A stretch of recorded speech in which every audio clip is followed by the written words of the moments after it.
So if you want to make six figures, you can't just be talking about you want to make six figures. You hear what I'm saying to you tonight?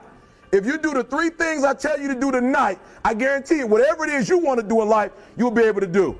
You will be able to accomplish whatever you want to academically, financially, relationally, whatever. So three things. All right, now I'm going to tell you this story. I got to get out of here. And the story is about, you guys have probably heard about this before. It was a young man who, he wanted to make a lot of money. And so he went to this guru, right?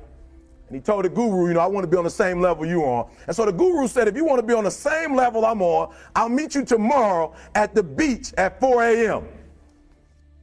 He liked the beach. I said, I want to make money. I don't want to swim. Guru said, if you want to make money, I'll meet you tomorrow, 4 a.m. So the young man got there at 4 a.m. He all ready to rock and roll, got on the suit. He should have wore shorts. The old man grabs his hand and said, how bad do you want to be successful? He said, real bad. He said, walk on out in the water. So he walks out into the water. Watch this. When he walks out into the water, it goes waist deep. So he like, this guy crazy. Adrian, he like, I want to make money. He got me out here swimming. I didn't ask to be a lifeguard. I want to make money. He got me in. So he said, come out a little further. Walked out a little further. Then he had it right around this area, the shoulder area. So this old man crazy. He making money, but he crazy. He said, come on out a little further. Came out a little further. It was right at his mouth. My man like, I'm about to go back in here. This guy is mine. So the old man said, I thought you said you wanted to be successful. He said, I do. He said, walk a little further. He came, dropped his head in, held him down, hold him down. My man getting scratching, holding him down. I got you. I know you brushed it out, but I got you. He had him held down. I need you for an illustration. He had him held down. Just before my man was about to pass out, he raised him up. He said, I got a question for you. Somebody answer the question for me.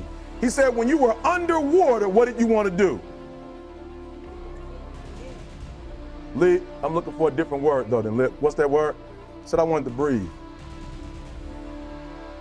He told the guy, he said, when you want to succeed as bad as you want to breathe, then you'll be successful. I don't know how many of y'all got asthma in here today, but if you ever had an asthma attack before, you short of breath, SOB, shortness of breath, you wheezing. The only thing you trying to do is get some air. You don't care about no basketball game. You don't care what's on TV. You don't care about nobody calling you. You don't care about a party. The only thing you care about when you're trying to breathe is to get some fresh air. That's it. And when you get to the point where all you want to do is be successful as bad as you want to breathe, then you'll be successful.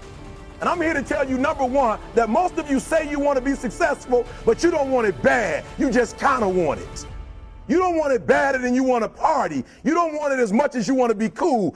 Most of you don't want success as much as you want to sleep. Some of you love sleep more than you love success. And I'm here to tell you today, if you're going to be successful, you've got to be willing to give up sleep.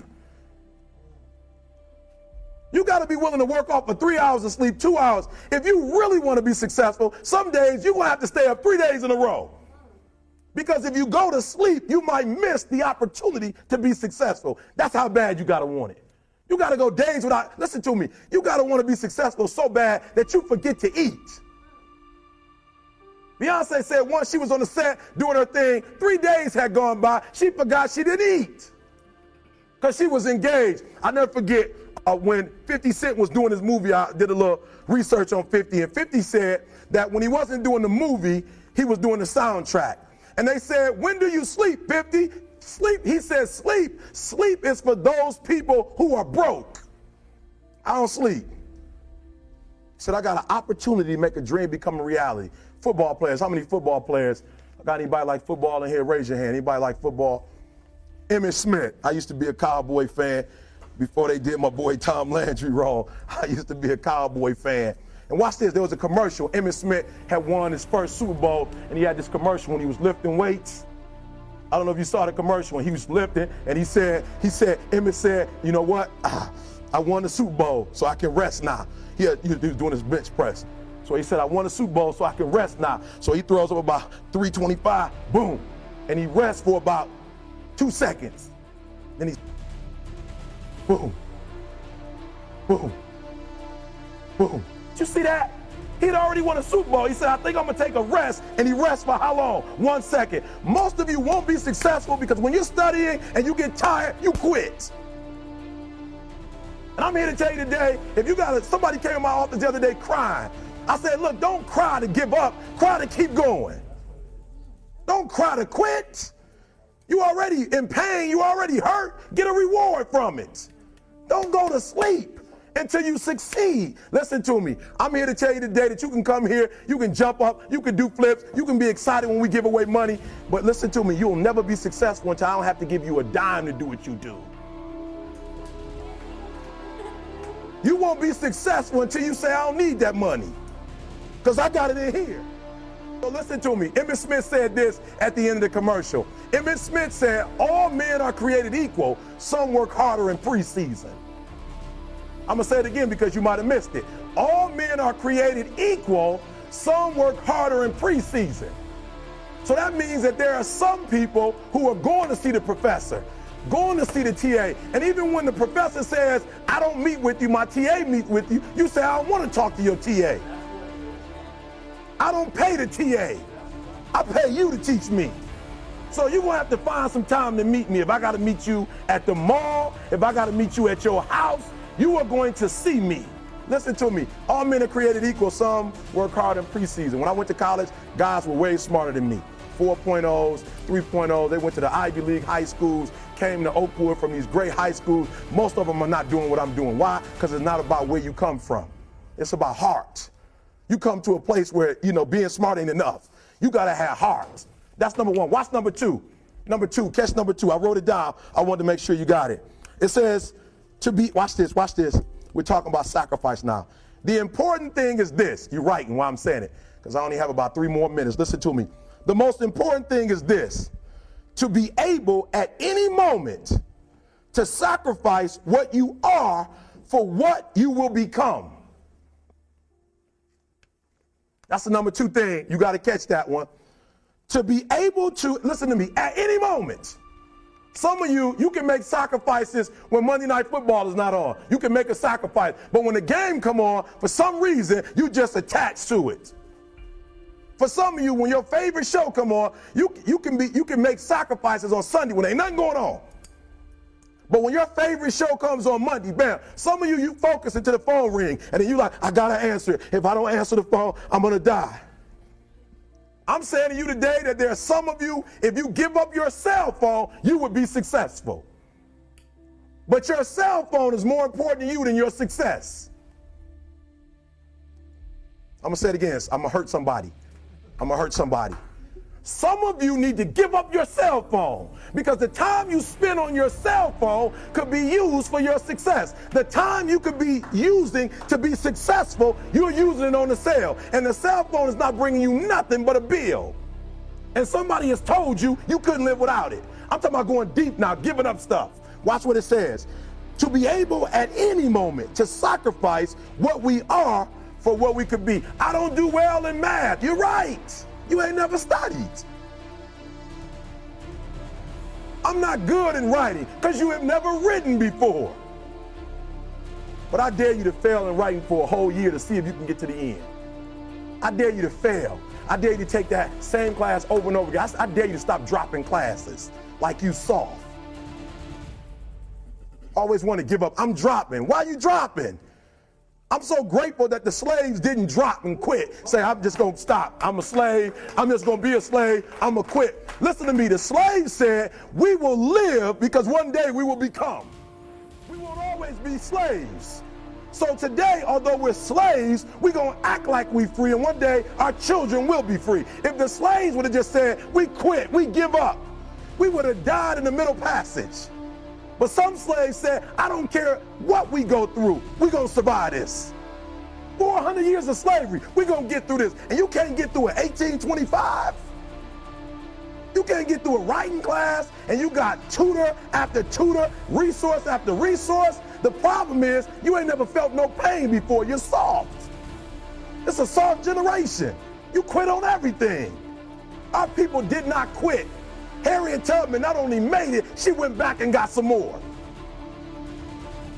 She said, you know what, I made it, but I'm going to walk all, listen to me, shh. not ride the bus. I'm going to walk all the way back down to the south to get some more. And you quitting on $18.25? Now watch this. You quit after you, listen to me, you get a sleeping bag and you wait for them. You wait for the first WRA instructor to come in and you come out your sleeping bag, I need help. You quit after you do that. You quit after you had, listen to me, a WRA party. I'm having a party. Everybody come over. I got food, everything. And let them get over there. Let it be all the best writers. All right, I fooled y'all. I want to have a writing party.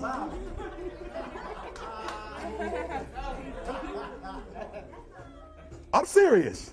You quitting and you ain't even tried yet. Last one. I'm sorry. Last one. Listen to me. Pain is temporary. It may last for a minute or an hour or a day or even a year. But eventually it will subside and something else will take its place. If I quit, however, it will last forever. Listen to me. I'm telling you as I leave. I was homeless for 2.5 years. And the problem with most of you, you never felt no pain before. Y'all spoiled. Y'all spoiled. Some of y'all spoiled. Just bottom line. Your parents have done everything for you. You never had to do nothing for yourself. You're spoiled. We're going to keep it real tonight. Some of you are spoiled brats. Every time you ever got in trouble, somebody in your house got you out of it. Every time you've done something you're not supposed to do, people say, Eric, your mother's a tyrant. You're right. She kicked me out. You're right. She's mean, but she developed a man because she put me out there and said, you're going to have to grow up. And some of you have never learned to grow up. And so every time something get hard, you quit, you call mama. I dare you to take a little pain. I dare you. I dare you not to go home. Somebody said, I gotta go home, I feel bad. Go through it. You ain't gonna die. At the end of pain is success. You're not gonna die because you feeling a little pain. I'm not eating like I eat at home. That's why you're about to go to the next level, because if you keep eating like you ate at home, you will keep being a boy or a girl. It's time to become man, woman.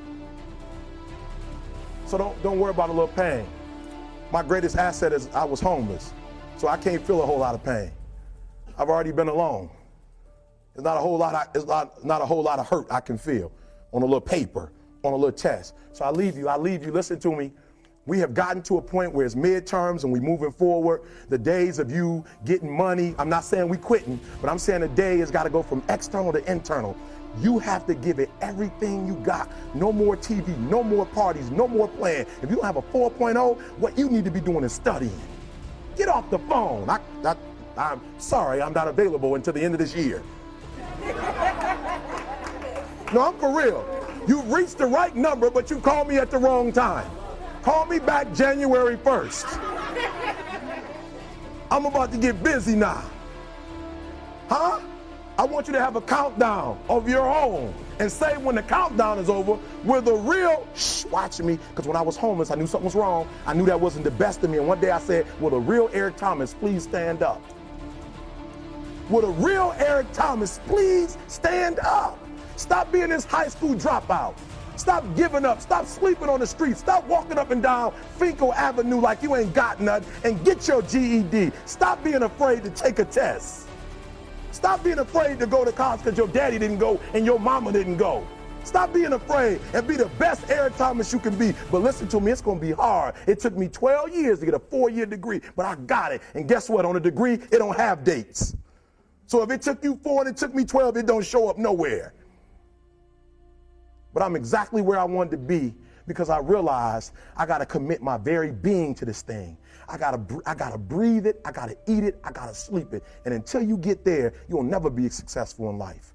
But once you get there, I guarantee you the world is yours. So work hard and you can have whatever it is you want. Thank you, guys.